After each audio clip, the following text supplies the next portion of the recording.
Hello friends, and welcome back to my channel, Beautifully Nerding. I am Bri and I love a good video game adaptation. Okay, we got Super Mario Brothers, we got Lara Croft, we got Mortal Kombat, we got Resident Evil. Okay, that's what immediately comes to mind when I think of the genre of video game adaptation. Are my nostalgia glasses on too tight? Maybe, but I can't be the only one noticing how much more we're getting from these adaptations, especially in the form of series. Okay, we've got The Witcher, we've got The Last of Us, we've got Arcane, we've got Dragon Age. Okay, the list can go on. And as much as I enjoy watching this content, outside of Mario, I've never played the majority of these games. I may have watched a Twitch stream or two, but I don't have the experience myself. And most of the time, I haven't even heard of the game when the show or the movie gets announced. Like, I'm still baby stepping into the gaming world. I'm still a cozy gamer at heart. And a lot of these games that y'all are talking about are either too expensive, there's too many coming out at once, or it's just too intense for my gentle little spirit. So when it comes to Fallout, I'm very much outside of the club looking in. I know that it exists. I have a really good friend who plays it. I know that there's a currency of bottle caps.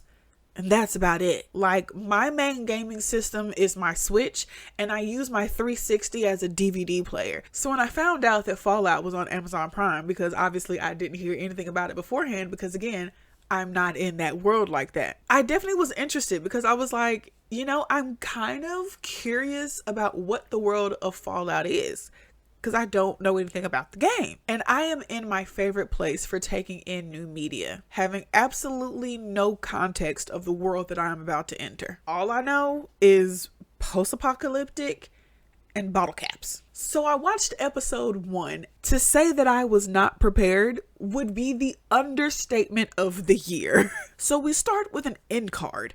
And I'm like, that's not usually how the beginning of things happen.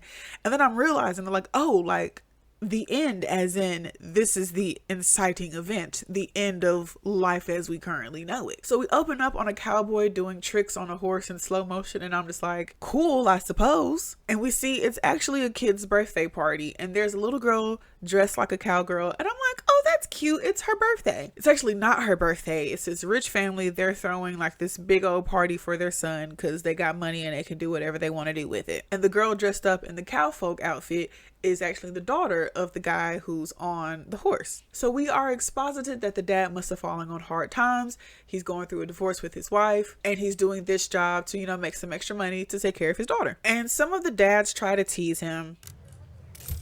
All right, good. Here we go, bud. Hey, honey, get with Cooper. Let's get a picture. You bet. Yeah. All right. Oh, Coop, do your thumbs up. Yeah, you know, given the state of everything, I prefer not to, if that's all right. Why not? That's what you're famous for. Drop Yeah. it, boss. And when he refuses, the daughter later asks, like, why did they want you to do that? Why didn't you want to do it? Like, what's going on? And he explains it to her. Well, back when I was in the Marines, they taught us that if they ever drop a really big bomb, told us to hold up your thumb just like this. And if the cloud is smaller than your thumb, now you run for the hills. If it's bigger than your thumb? They told us not to bother on it. So I'm like, oh, okay, there's about to be some nuclear activity going on.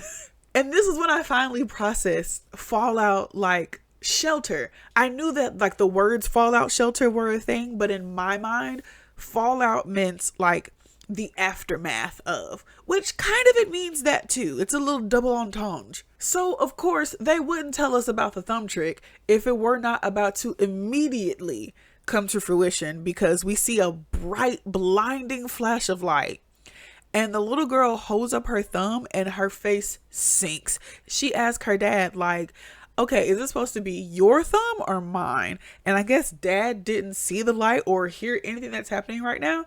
So he turns and he's just like, and it just gets real bad real fast. We got broken windows, folks running to bunkers, like multiple clouds everywhere. And the crazy thing about it is that like they've been warning that this could be a possibility for years. Anchorage, Alaska. The specter of nuclear war facing this nation for 10 long years is final. It's the party. Let's just focus on the party, okay? So all the doomsday preppers were like, bet you wish you had one of these. Like, they're fully stocked and loaded, ready to go bunkers. And the funniest move of Some Things Never Change was when the black family tries to go into the bunker with the homeowners, and the dad clean socks the black dad in the jaw. And I'm just like, I understand that maybe he didn't want anybody else in there, eating the rations that he had saved for his family, but it just looked real suspicious. So Cowboy Dad knows that all of this right here is not helpful. He puts his daughter on the horse. He gets on the horse and they ride off as we see even more clouds appearing all over the place. And while everyone else is left there scrambling, trying to figure out what to do. It's giving real The Last of Us, okay? Like, we got our ex-military dad, we got our mixed race daughter. Where's the mama? Who knows? So I'm just like, okay, let's see where new Joel and the baby end up. But we jump forward 219 years. Excuse me? 200 years? But there's a family that we gotta see how the family plays out. And pretty much the rich are living underground and have made a series of connected bunkers. And it's pretty much just a big compound at this point. And you can clearly tell, like, even if you didn't see the first 5 minutes of the episode, you can clearly tell that these are folks whose ancestors came from money. Like, you had to be able to afford to have the bunker, stock the bunker for long enough to be like, hey, I don't think the outside is going to be habitable safely for a while. So let's just extend this bunker to our neighbors and just live down here. 200 years. Like, it's giving the Hunger Games, but if the capital was underground. And so this is where we meet one of our main characters, Lucy. So Lucy is applying for a husband from a neighboring bunker because she pretty much only has relatives in the bunker that she is currently. And she's like, I can't procreate with my cousin. Like, we can have some fun or whatever, but like, I need an actual husband. And they're like, okay, cool. We're going to get you a husband from 32. And so they open up the doors. They let in the folks from 32. Immediately, like, the vibes are just off. Like, everyone in 33 is just like, I don't understand why you're being so standoffish. I don't know what we did. You just got here. Like, what's with the tude? They pay that no mind. They do this like 1500s-esque trade dowry type thing. Arranged, we offer you seed and parts for machinery. In exchange, we offer you a breeder. So, who am I marrying? I'm like, huh? But they have the whole wedding ceremony. The wedding is consummated. Everything seems peachy. But then we start to hear what sounds like gunshots in the distance. Husband is over at the sink playing in the water as if he ain't never seen indoor plumbing before. And that's when me and baby girl realize at the same time something in the soup ain't right. So she jumps up and she like points her little like arm gauntlet at him. And I'm like, oh snap, it's a gun too? What can't this gauntlet do? But I got too excited because it's just a Geiger meter, and she sees that his like radiation levels are like way, way, way too high.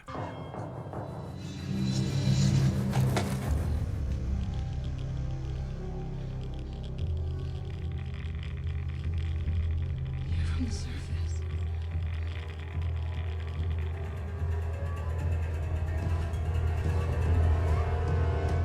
Raiders.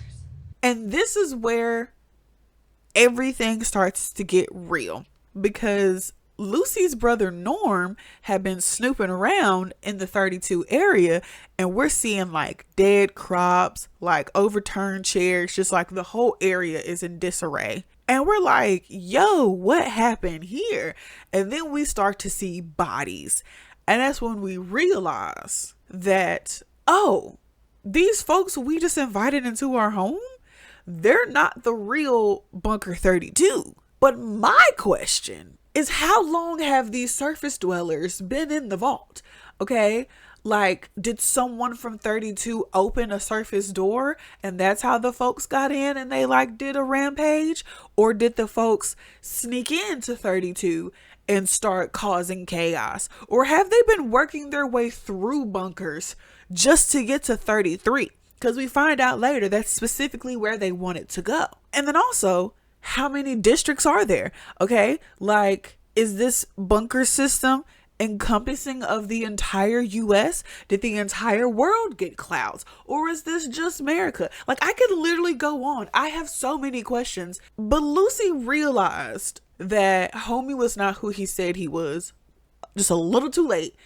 And she is fighting for her life to get out of this pod. And honestly, I can't even show you the fight because it's just that intense. And this is the part where I'm like, I was not prepared for this show. Because again, I've never played the game. I knew that it was rated, like, what's the high? It's rated high. Like, it's not a soft game. And it's just, like, one of my friends was like, yeah, that's just how the game goes. And I'm just like, it's a lot. And I love a good action movie. I don't mind blood, gore. I don't mind all the stuff. But, like, it's a lot. It's just a lot. Like, I had to pause. I had to take a break. I had to go for a walk. I had to switch on One Piece. It's looking to be a whole lot to get through this one episode. Even though I can't show you the fight, just know that a blender has way more uses than just your morning smoothie.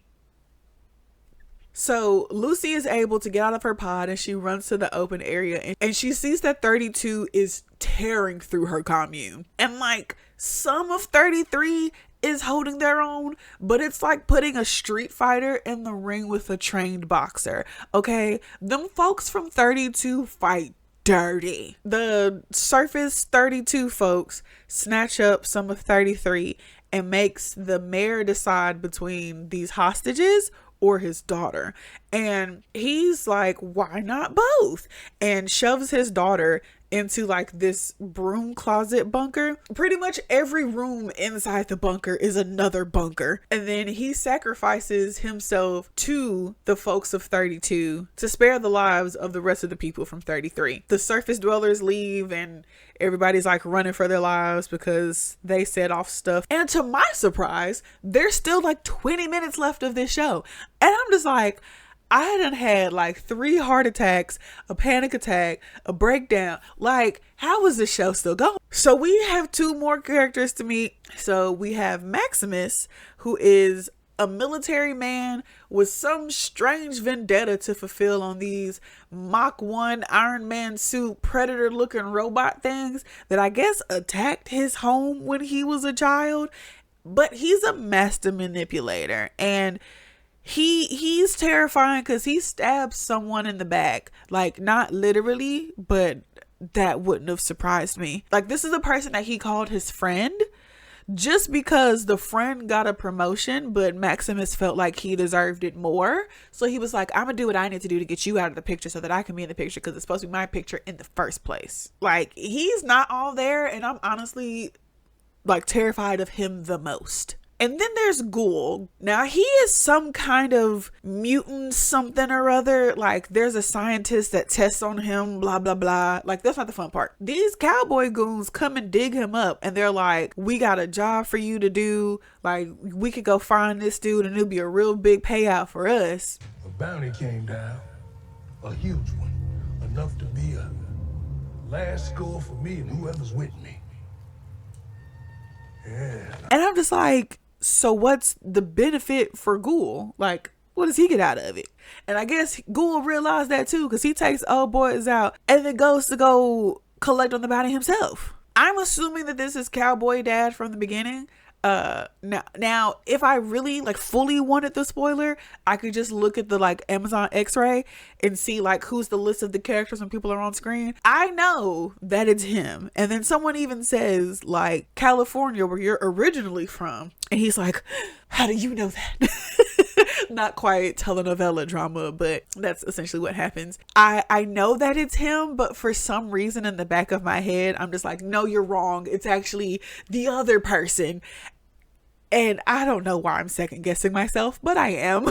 I feel like the second guessing is coming from, obviously there were tests done on him and things done to make him stay alive for 200 years, but like my brain isn't fully processing that yet.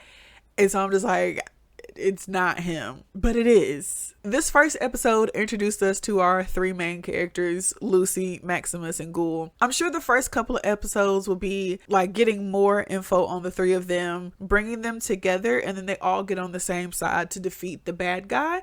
Now, granted, I can't quite tell who the villain is. I also don't know who I'm supposed to root for right now, because honestly, no one is seeming like a good character. Everyone's bad. Like, there's different levels of bad. I'm sure that we're supposed to want to, you know, protect Lucy at all costs. Honestly, I don't care. I'm sure she's gonna make it because she has that personality that makes everyone want to be like, oh, you sweet darling angel, you're just not built for this life. You're just too soft. Go back to your bunker. And I'm just like, y'all are gonna protect her anyway, so why y'all telling her to go home? Y'all gonna make sure that the delicate flower is fine anyway.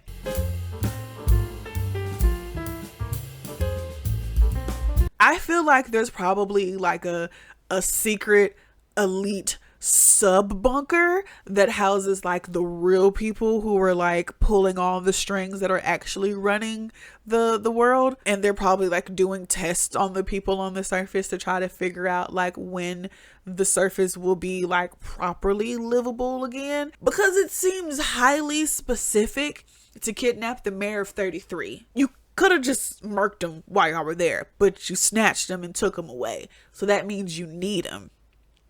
Why? So after watching this, does this make me want to play the game any? Absolutely not. Like, a part of me had been curious for years because my friend who plays and like, she really likes the game. She like, I even recently, before I knew that the show came out, I saw a story of her playing the game and I was like, man, let me see if I could get into that one day. And after watching this show and talking about it with another friend, he was like, yeah, the game is that bloody. I'm gonna let y'all have it. Like, that first episode was way too much for my gentle, delicate constitution. Like, I don't mind a little bit of blood and gore, but it was a lot. But let me know if y'all have watched Fallout. Did y'all watch the whole thing? What y'all think about it? Hopefully by the time y'all see this, I will have finished it and we can properly have conversations with no risk of spoilers in the comments. But yeah, thank you all so much for watching. Make sure you like and subscribe, share with all your friends, and I hope you have a great rest of your day. Bye.